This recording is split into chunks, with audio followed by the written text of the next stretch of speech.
Welcome back to the channel, everyone. You're listening to and watching at Grace Bryan Easy English. I'm Grace. And I'm Brian. We are so happy you've joined us today for your daily dose of English. Remember our slogan? Easy English every day. Easy English every day. That's right. Now, Brian, before we dive into today's very busy topic, how are you feeling today? You look like you've had about 5 cups of coffee. Only 4, Grace. Only 4. Honestly, I've been feeling a bit overwhelmed. I've been working on 3 different projects, trying to hit the gym at 5 a.m., and learning how to bake sourdough bread all at the same time. Oh, wow, you are the perfect example of what we are talking about today. Ladies and gentlemen, today we are discussing hustle culture. Hustle culture. It sounds cool, right? Like you're a fast-moving, successful person. But is it actually good for us? That's what we're going to find out. For our friends listening who are learning English, let's define hustle first. Brian, when you hear the word hustle, what's the first thing that comes to mind? To me, to hustle means to work really hard and really fast.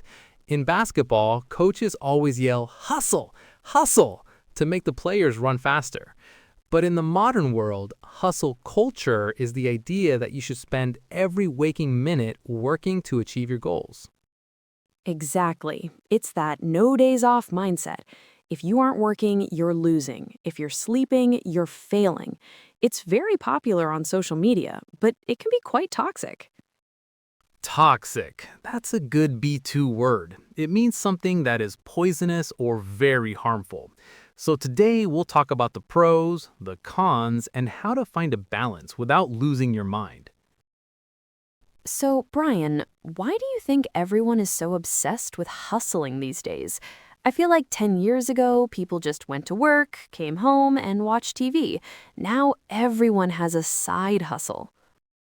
A side hustle, another great term. That's a secondary job or a small business you run in your free time. I think social media is the biggest reason, Grace. When you open Instagram or LinkedIn, what do you see? Usually a 22-year-old millionaire telling me I'm lazy because I didn't wake up at 4 a.m. to drink green juice and meditate. Exactly. We see the highlight reel of everyone's life. We see people's successes, their fancy cars, and their busy schedules. It makes us feel like we aren't doing enough.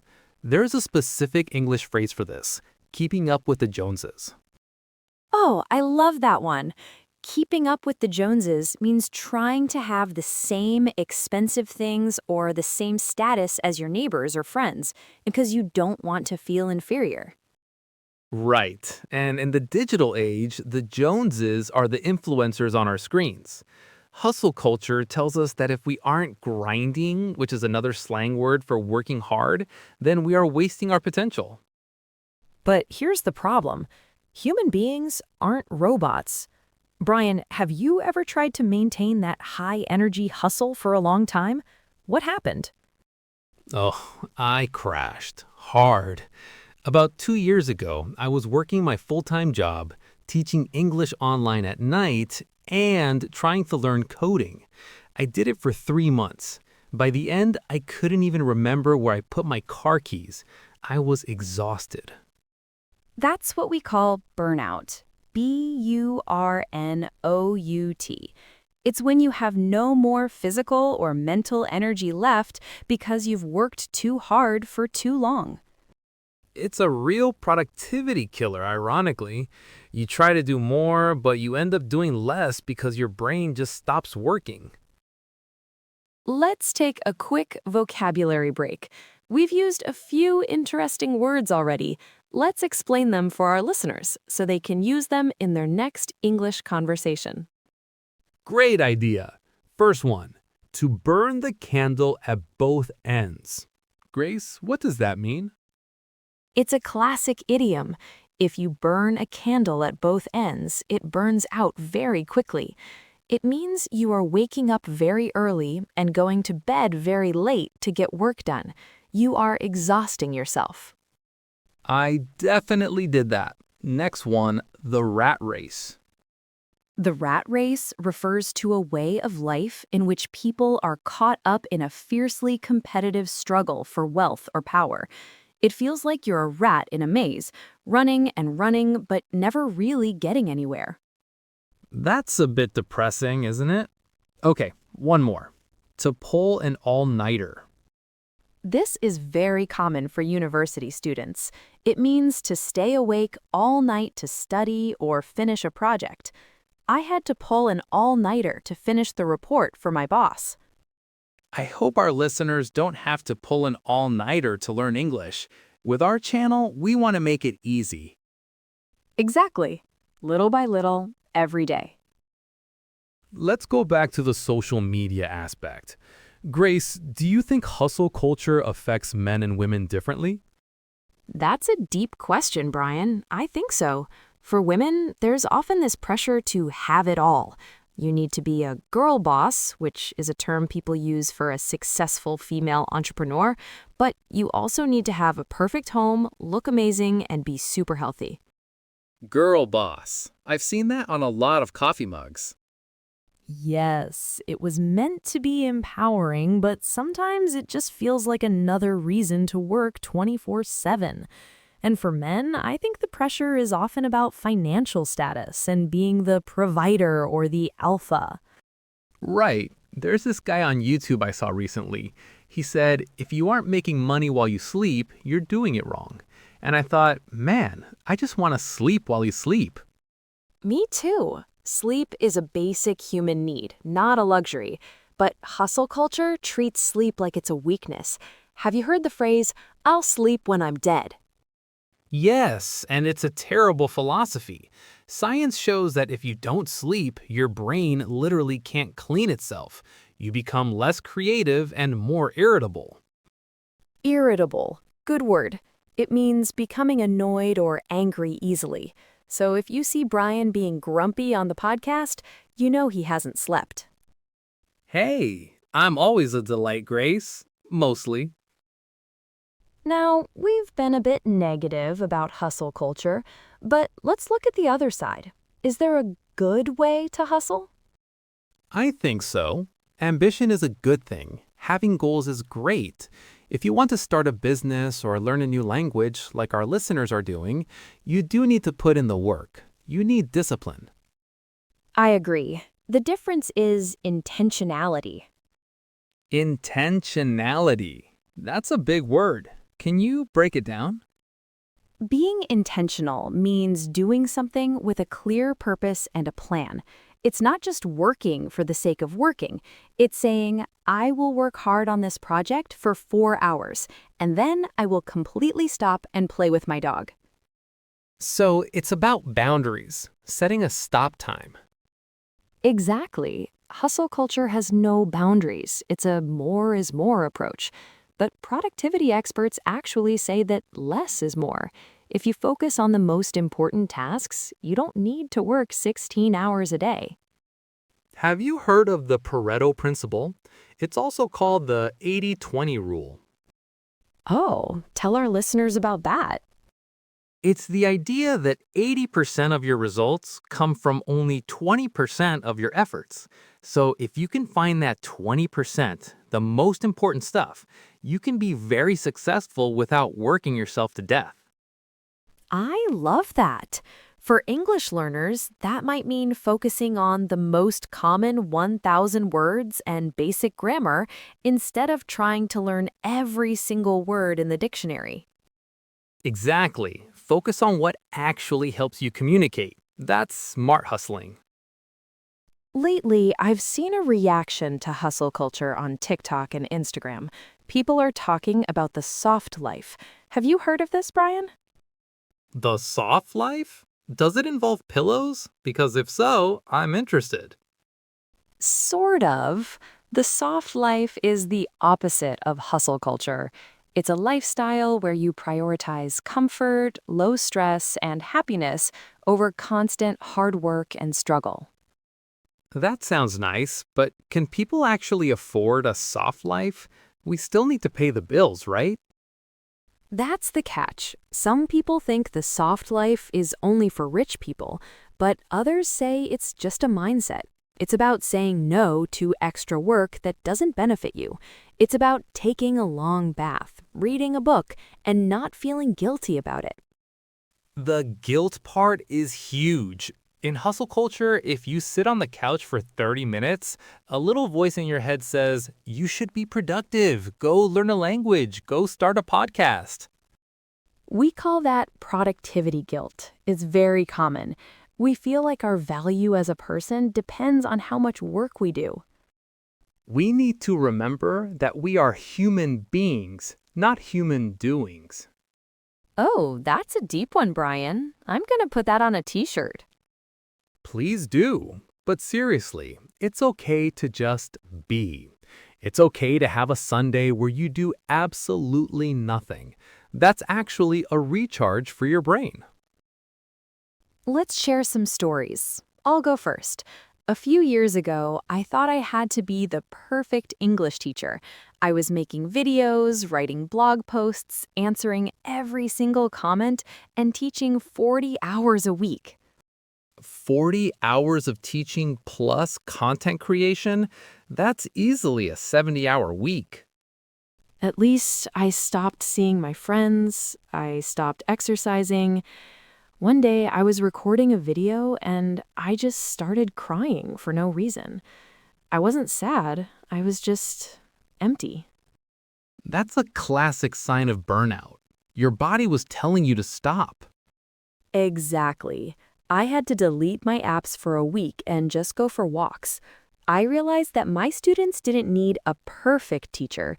They needed a happy teacher. That's a great point. When we are stressed, we aren't our best selves. We aren't as kind, we aren't as creative, and we aren't as helpful. What about you, Brian? Any hustle regrets? Definitely. When I was younger, I worked in sales. The culture there was very hustle heavy. We had a bell in the office, and every time someone made a big sale, they would ring the bell. Like a movie? Exactly like the Wolf of Wall Street. I was so focused on being the one to ring the bell that I ignored my health. I was eating fast food every day because I didn't have time to cook. I gained 10 kilos, my blood pressure went up, and I was constantly stressed. Was the money worth it? At the time, I thought so. But now, no way. I spent most of that extra money on doctor visits and therapy later on. It's a cycle. You work hard to make money, then you spend the money to fix the problems caused by working too hard.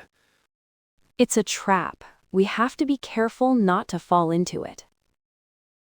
Okay, so we've talked about the problems. Let's talk about the solutions. How can our listeners find a balance, especially those who are busy working and also trying to learn English? Tip number 1. Set non-negotiables. What's a non-negotiable?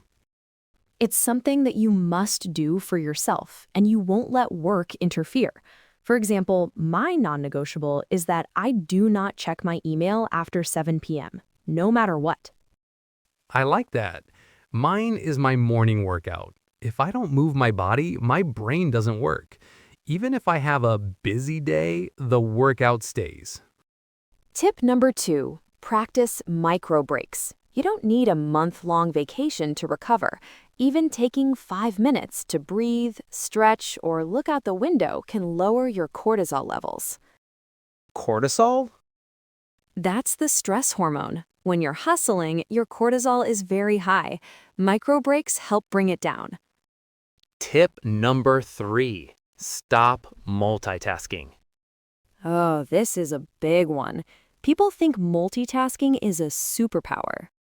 It's actually a myth. The brain can't really do two things at once. It just switches back and forth very quickly, which tires you out. If you're studying English, just study English. Don't check your phone, don't watch TV, and don't try to cook dinner at the same time. You'll learn much faster if you give it 100% of your attention for 20 minutes than if you give it 20% of your attention for 2 hours. Exactly. Quality over quantity. And tip number 4, celebrate small wins. Hustle culture is always looking at the mountaintop. We forget to look at how far we've climbed. Right. If you learned 5 new words today, that's a win. You don't have to be fluent by tomorrow. Enjoy the process. Grace, there's another term that went viral recently. Quiet quitting. Have you heard of this one? Yes, it's quite controversial. For those who don't know, quiet quitting doesn't mean actually quitting your job. It means doing exactly what your job description says. No more, no less. No staying late. No answering emails on weekends. No going the extra mile for free. Some bosses hate it. They think it's lazy. But many employees say it's just setting healthy boundaries. What do you think, Brian? I think it's a response to feeling unappreciated. If a company treats you like a machine, you eventually start acting like one. But I think there's a middle ground. You can be a great employee and work hard during your work hours, but still protect your personal life. I agree. I think quiet quitting is a bad name for a good idea. It should be called work-life balance. Doesn't sound as catchy on TikTok, though. True. Quiet quitting sounds more dramatic, but the heart of the movement is about reclaiming your time. Time is the only thing we can't make more of. That's very true. You can always make more money, but you can't make more time. It's also interesting to see how different cultures view work. Since our listeners are from all over the world, I'm sure they have different perspectives. Definitely. For example, in some European countries like France or Spain, life is much more focused on family and leisure. They have long lunch breaks and lots of vacation time. And then you have places like the US or Japan where the work culture can be very intense. In Japan, they even have a word, karoshi, which means death from overwork. That is so sad. It shows how extreme things can get. On the other hand, in many Southeast Asian countries, there is a big entrepreneurial spirit. Everyone has a side business or a hustle. It's often out of necessity rather than just wanting to be a millionaire. That's an important distinction. Hustling because you want to buy a Ferrari is different from hustling because you need to feed your family. Exactly. We should be careful not to judge everyone who works hard. Sometimes the hustle is what helps people escape poverty or create a better life for their kids. Very true. The toxic part only comes when we choose work over our health and happiness, when we don't actually have to. Since we are an English learning channel, let's talk about some phrases you can use at work to set boundaries. This is B2 level communication. Oh, this is very practical. Okay, Grace, imagine I am your boss and I just asked you to work on a Saturday. What do you say? Instead of saying, "No, I want to sleep," which is a bit rude, I could say, "I appreciate the opportunity to help, but I'm not available this weekend. I can prioritize this first thing on Monday morning." Oh, that's very professional. I can prioritize this. It shows you care about the work, but you have a boundary. Exactly. Or if a boss gives you too much work, you can say, "My plate is currently full. Which of these tasks should I prioritize?" My plate is full. I love that idiom. It means I have too much work to do already. Right. It's much better than saying, "I'm too stressed." It focuses on the tasks and the logic. Another good one is, I want to ensure I give this project the attention it deserves, so I'll need a bit more time to finish it. That's a pro move. You're framing the delay as a way to maintain quality. Exactly. You're not being lazy, you're being diligent. Okay, Brian, let's have a little fun. I'm going to describe a person, and you tell me if they are hustling too hard or finding balance. I'm ready. They drink 3 energy drinks a day. They answer Slack messages at 2 o'clock a.m., and they haven't seen a movie in 2 years because movies are a waste of time. That person is definitely hustling too hard. They're a burnout waiting to happen. They work hard from 9 o'clock to 5 o'clock. They have a side hobby of painting, and they turn off their phone during dinner. That's finding balance. That person sounds much happier. They wake up at 5 o'clock a.m. to study English for 30 minutes. Then they go to work, and in the evening, they relax with their family. I would say that's smart hustling. They are making time for self-improvement, but they aren't sacrificing their family time or their sleep. I agree. That's the goal, isn't it? To grow and learn, but not at the cost of our soul. We'd love to hear from you, the listeners. Since this is at Grace Bryan Easy English, we want to know your thoughts. Leave a comment below. Tell us, do you have a side hustle? Do you feel the pressure of hustle culture in your country? And more importantly, what do you do to relax? Give us some tips for a soft life. Maybe someone has a great hobby we haven't tried. I'm looking for something new. I tried knitting once, but I ended up just making a very long, messy string. I tried gardening, but I think I have a black thumb. Everything I touch turns brown. A black thumb, that's the opposite of a green thumb, which means you're good with plants. See? Even when we're joking, we're learning English. We've covered a lot today, Grace. We talked about the definition of hustle culture, the role of social media, the danger of burnout, and how to set boundaries. We also learned some great idioms: burning the candle at both ends, the rat race, pulling an all-nighter, and having a full plate. If there's one thing I want the listeners to take away, it's this. Your worth is not measured by your productivity. You are enough, even on your lazy days. Beautifully said, Brian. And for those learning English, don't hustle your way to fluency. It's a marathon, not a sprint. Enjoy the journey. Listen to podcasts like this, talk to yourself in the mirror, and have fun with it. Exactly. If you make it a chore, you'll quit. If you make it a part of your life, you'll succeed. Well, that's all for today's episode of At Grace Bryan Easy English. Thank you so much for hanging out with us. If you enjoyed this, don't forget to hit the like button and subscribe. It really helps our channel grow. And remember, no matter how busy your day is, try to find a little bit of time for yourself. See you in the next one. Stay happy, stay healthy, and keep practicing. Easy English every day. Bye!